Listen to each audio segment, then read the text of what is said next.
सभी को muscle news में स्वागत है। और मस्कल न्यूज के साथ मैं माजी हिम्बरम।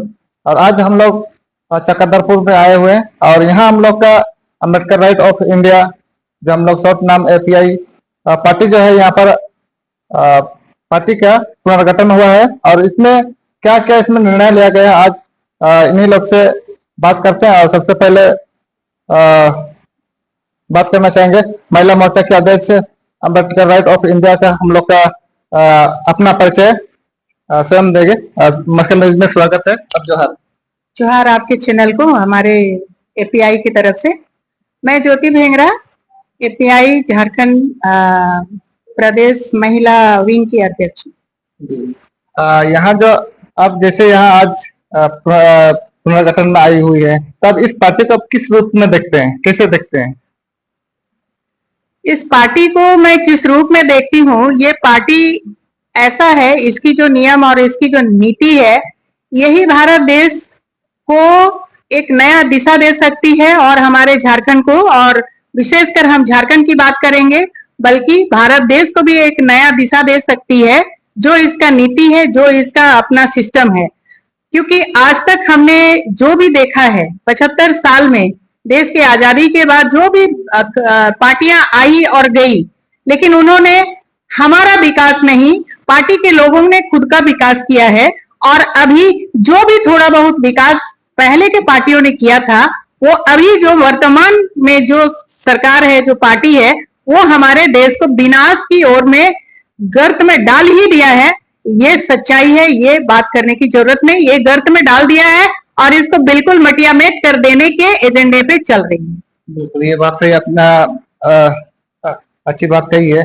कहीं ना कहीं देखा जाए तो जो हम लोग का पार्टी यहाँ पर शायद कब से यहाँ पर थी वो हमको पता नहीं है, लेकिन इतना जो कोई अगर पार्टी यहाँ पर अम्बेडकर राइट में आई है या आया हुआ है, तो इसमें कहीं ना कहीं देखा जाए तो कोई ना कोई पार्टी से जरूर बिलोंग करता हूँ। लेकिन यहाँ खास क्या आपने यहाँ पर नोटिस किया या देखा जिससे कि आप यहाँ पर एपीआई में आप ज्वाइन किए? जो देश के लिए काम करना चाहता है, जो स्वार्थी नहीं है, वो बेचारा ऐसा हुआ है कि वो देश के लिए, अपने समाज के लिए, अपने स्टेट के लिए कुछ करना चाहता है, वो किसी पार्टी में ज्वाइन करता है कि हाँ हमको देश के लिए काम करना है। लेकिन जब वहां जाकर देखता है कि वहां का सिस्टम क्या है, वर्किंग सिस्टम क्या है, क्या उनकी मंशा है, क्या उनका आइडियोलॉजी है, तो वो देश हित में नहीं है। जो कि रिजल्ट बेस में, मैं किसी पर आरोप में, ये रिजल्ट बेस में बात कर रही हूँ। अगर उनकी सोच, उनकी नियत, उनकी नीति सही होती तो आज ये रिजल्ट नहीं होता।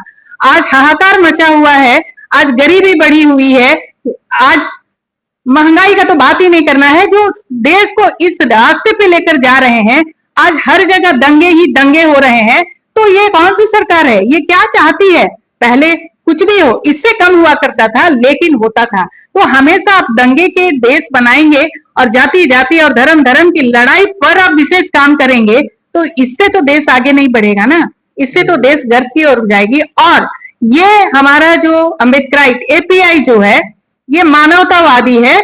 अगर इंसान को इंसान आप नहीं समझते हैं तो फिर आपकी राजनीति बेकार है। और हमारा जो अम्बेडकराइट पार्टी है, जो हमारे भारत के संविधान ने जो कह दिया है, अकॉर्डिंगली चलती है और अकॉर्डिंगली चलेगी, उसी के लिए वचनबद्ध है। आपका जो आने वाला जनरेशन में इसका आपका क्या एजेंडा रहा है, क्या एजेंडा से आप लड़ेंगे चुनाव? झारखंड के बारे आप पूछ रहे हैं या भारत देश के बारे में? झारखंड के लिए देख लीजिए कि झारखंड को आदिवासियों का राज, 5th शेड्यूल एरिया, ये सारा चीज बोला जाता है।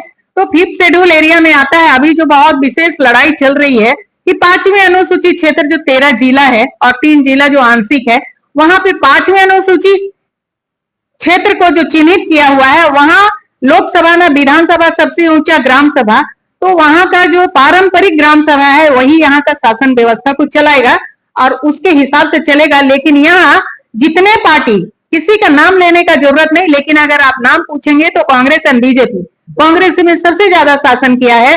उसने इस पारंपरिक ग्राम सभा को निस्तनभूत कर दिया है, उसका कोई वैल्यू नहीं दिया है, चाहे उसमें कोई भी नेता रहा है, लेकिन उन्होंने कभी भी 5वीं अनुसूची क्षेत्र को 5वीं अनुसूची के हिसाब से नहीं देखा है, नहीं चला है और इस क्षेत्र को लूटा है, कूटा है, पीटा है और गरीबी के गर्त में उतार दिया है और छीना है। और आज भी छीन रहा है। और अकॉर्डिंग टू 5th शेड्यूल ये नहीं चल रहा है बिल्कुल भी, और इनकी मंशा भी नहीं है। ये मैं डंके की चोट में कांग्रेस को बोल रही हूँ, मैं बीजेपी को बोल रही हूँ।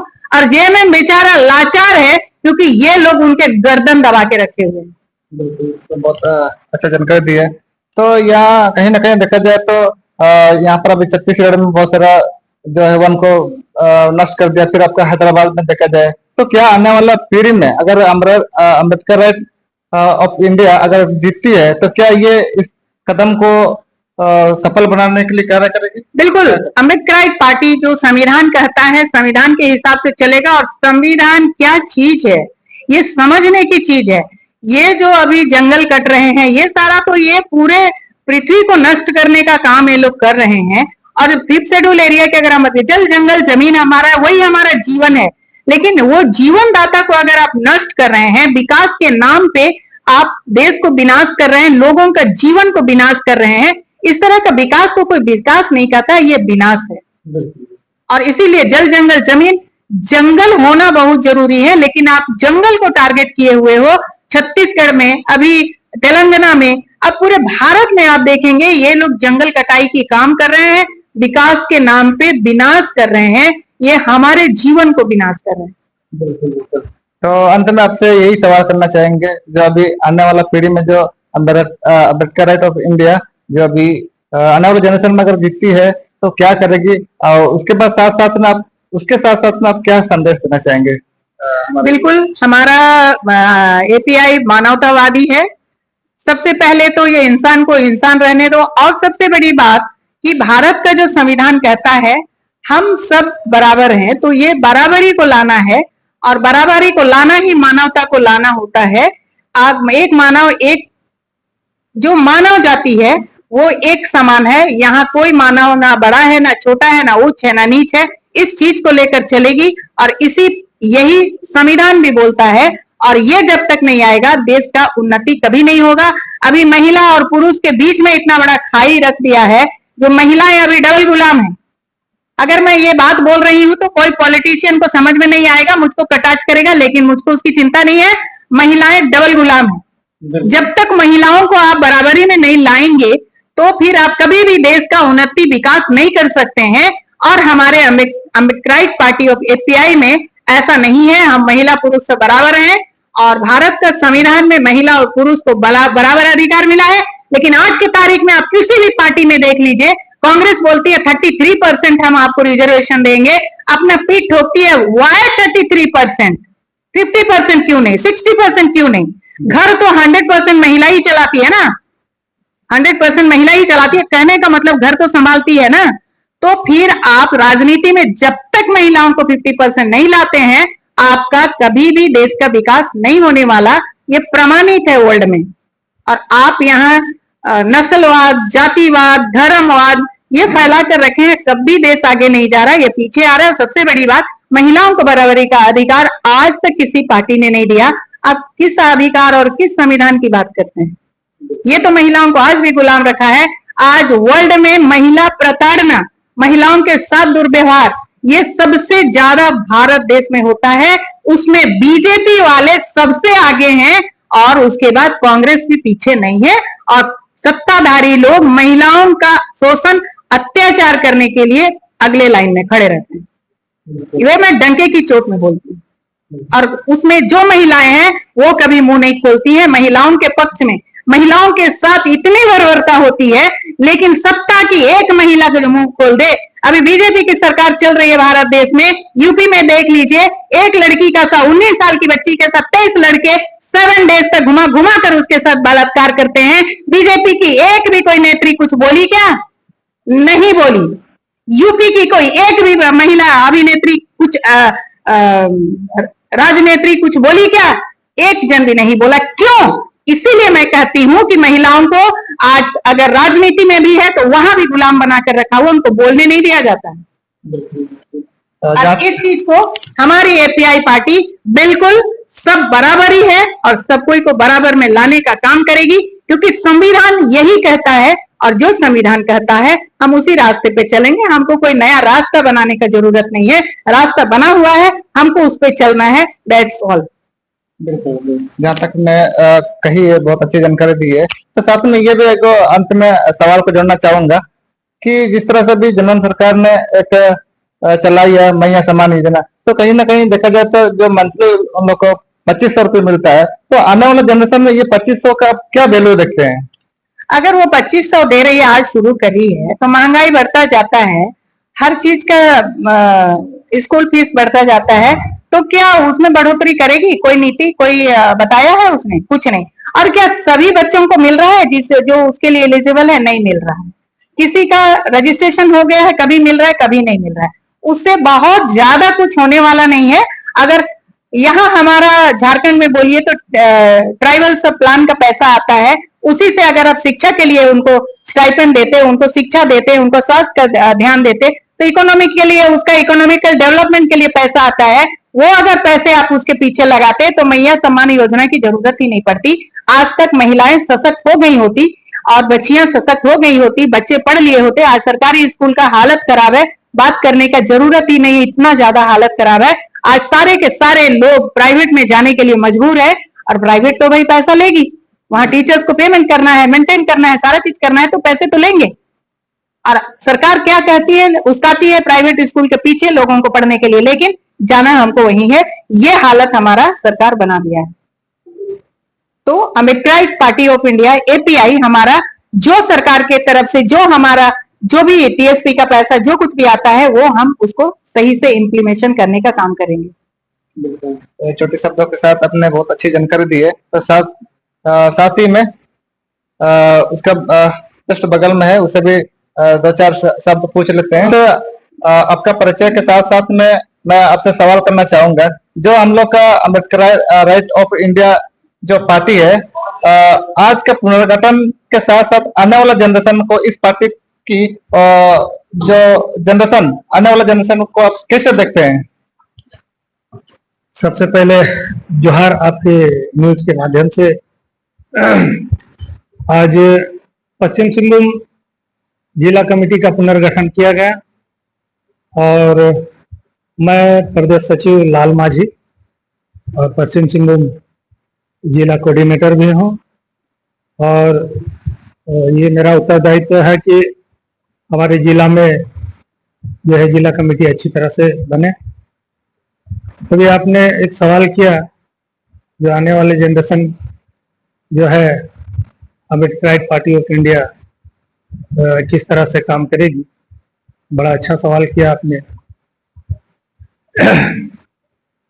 अम्बेडकराइट पार्टी ऑफ इंडिया एक नीतिवान पार्टी है। उसके जो है अपना एक पॉलिसी है, और पॉलिसी के तहत वो आने वाले भविष्य को भी जो है वो दूरदृष्टि से जो है देख रही है कि आने वाले भविष्य में हमारे जनरेशन जो है किस तरह से आज तकनीकी और ज्ञान विज्ञान को लेकर जो है दुनिया आगे बढ़ रही है, लेकिन भारत हमारा उस तेजी से नहीं बढ़ रही है। तो मैं आपके चैनल के माध्यम से बता देना चाहता हूं, जो अम्बेडकराइट पार्टी ऑफ इंडिया है वह ज्ञान विज्ञान, मानवता और नीति को लेकर चलती है। जो संविधान में हम डॉक्टर बाबा साहेब अम्बेडकर जी ने हमें बहुत सारे अधिकार दिए हैं, और उस अधिकार के नाते जो हमारे संविधान में अंकित है, उस संविधान के बिना तो देश में चलना मुश्किल है, और हमारी पार्टी पूरे संविधान को लॉन्च करके आगे बढ़ रही है। बहुत बहुत धन्यवाद, बहुत अच्छी जानकारी दी है। इसके साथ ही हम लोग का बगल में इसे भी आप थोड़ा बहुत जानकारी लेते हैं।